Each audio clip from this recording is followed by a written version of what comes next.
Hey guys, सो आज के इस वीडियो में हम देखेंगे कि स्टार पैटर्न कैसे प्रिंट किया जाता है। तो हम यहाँ पे इस तरह का स्टार पैटर्न प्रिंट करने वाले हैं। इसके बाद 2 स्टार, इसके बाद 3, इस तरह से हमें स्टार पैटर्न प्रिंट करना है। तो हम यहाँ पे व्हाइल लूप का यूज़ करके स्टार पैटर्न प्रिंट करने वाले हैं। तो पहले मैं ये कोड लिख लेती हूँ, उसके बाद आपको कोड में एक्सप्लेन करूँगी। ओके, तो यहाँ पे मैंने कोड लिख लिया है।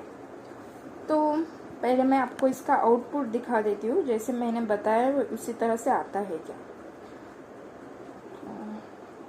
ये यहाँ पे रन हुआ है, एंटर द नंबर ऑफ रोज, तो मैंने डाला 4। तो यहाँ पे देखो, जिस तरह से मैंने बताया उसी टाइप का यहाँ पे प्रिंट होता है।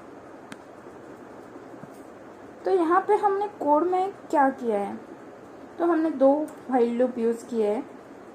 तो 2 व्हाइल लूप किसके लिए, तो जो ये अंदर वाला इनर व्हाइल लूप है वो हमने हॉरिजॉन्टल लाइन में स्टार प्रिंट करने के लिए लिखा है, और जो बाहर वाला व्हाइल लूप है उसका यूज़ हमने जो वर्टिकल स्टार प्रिंट होंगे उसके लिए किया है। तो हमारा लॉजिक जो है वो पूरा इस व्हाइल लूप के अंदर है। तो पहले हमने प्रिंट किया है एंटर द नंबर ऑफ रोज। तो नंबर एक इंटीजर है, तो हमने इंटीजर लिखकर इनपुट लिया है। ओके, तो यहाँ पे हमने आई इनिशियलाइज किया है, आई एक वेरिएबल है।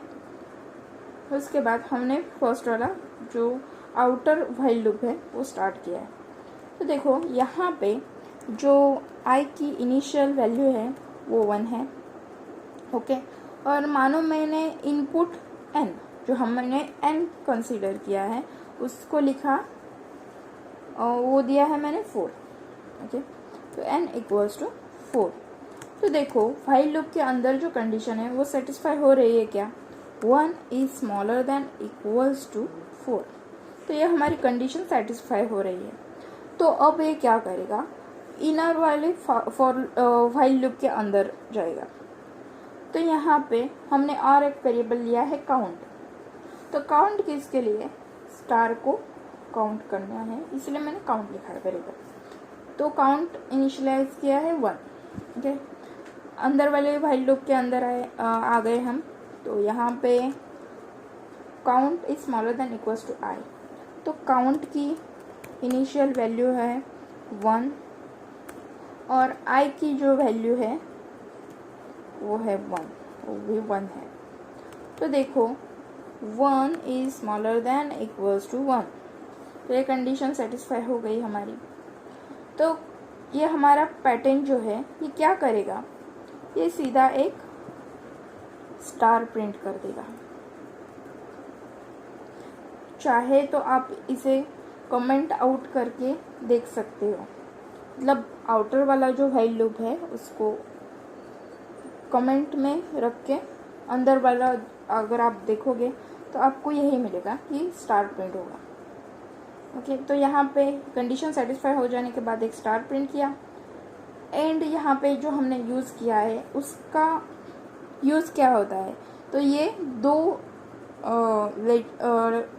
लेटर्स को या फिर सेंटेंस को जोड़ता है, या फिर यहाँ पे स्टार लिखा है तो स्टार को जोड़ने का काम, मतलब उसी लाइन में वो स्टार्ट करेगा, उसमें स्पेस ना देते हुए वो हॉरिजॉन्टल लाइन में सीधा जाएगा। इसके लिए हमने एंड यूज़ किया है। उसके बाद वो काउंट के यहाँ वापस जाएगा।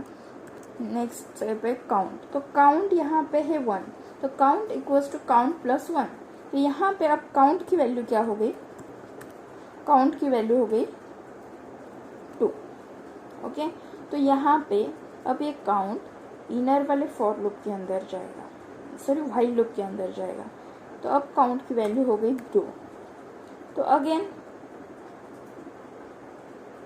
यहाँ पे देखो काउंट की वैल्यू 2 हो गई है। तो 2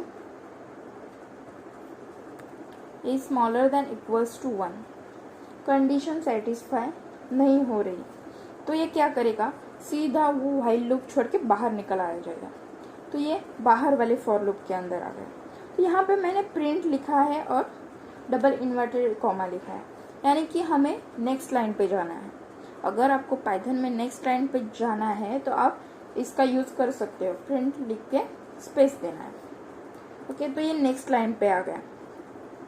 अब देखो यहाँ पे i का भी इंक्रीमेंट हो रहा है, तो i equals to i plus 1। तो पहली वैल्यू i की 1 थी जो हमने पहली बार देखी। ओके, तो अब i की वैल्यू हो गई 2।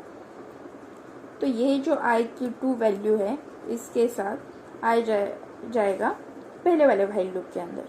तो अब i की यहाँ पे वैल्यू 2 हो गई और हमारा n की वैल्यू तो वही रहेगी जो हमने इनपुट दी है, तो 4 है। तो ये कंडीशन सेटिस्फाई कर गया कि 2 is smaller than equals to 4, तो अंदर वाले में आ जाएगा। तो अब काउंट इनिशियलाइज होकर 1 ही रहेगा, पर यहाँ पे हमारी i की वैल्यू 2 हो गई। तो देखो 1 is smaller than equals to 2, condition satisfy हो गई, तो एक स्टार प्रिंट करेगा। तो यहाँ पे एक स्टार प्रिंट हुआ। उसके बाद काउंट के पास आया, काउंट का क्या हुआ, काउंट 1 था, 1 प्लस 1 2। तो यहाँ पे फिर से व्हाइल लूप के अंदर गया। अब काउंट की वैल्यू यहाँ पे 2 is smaller than equals to 2। अब ये कंडीशन फिर से सेटिस्फाई हो गई, तो ये एक उसी के बाजू में सेकेंड स्टार प्रिंट करेगा। मैंने पहले भी बता दिया है कि एंड इसीलिए यूज़ किया है कि क्योंकि वो उसके जस्ट बाजू में वो स्टार प्रिंट कर सके। ओके, तो अब यहाँ पे काउंट की वैल्यू हो गई 3। जब भी यहाँ पे काउंट 3 हो जाएगा इनर में, तो चेक करेगा 3 स्मॉलर देन इक्वल्स टू 2। तो कंडीशन सेटिस्फाई नहीं हो रही, तो बाहर आ गया। ओके, तो यहाँ पे फिर से प्रिंट करेगा मतलब सेकेंड लाइन पे नेक्स्ट लाइन पे आ जाएगा। उसके बाद i का इंक्रीमेंट होगा, तो i इस बार 3 हो गया, क्योंकि पहले 2 था और 1 प्लस i तो 3 हो गया। तो यहाँ पे फिर से i की वैल्यू हो गई 3। उसी तरह से ये लूप जो व्हाइल लूप है वो चलते रहेंगे।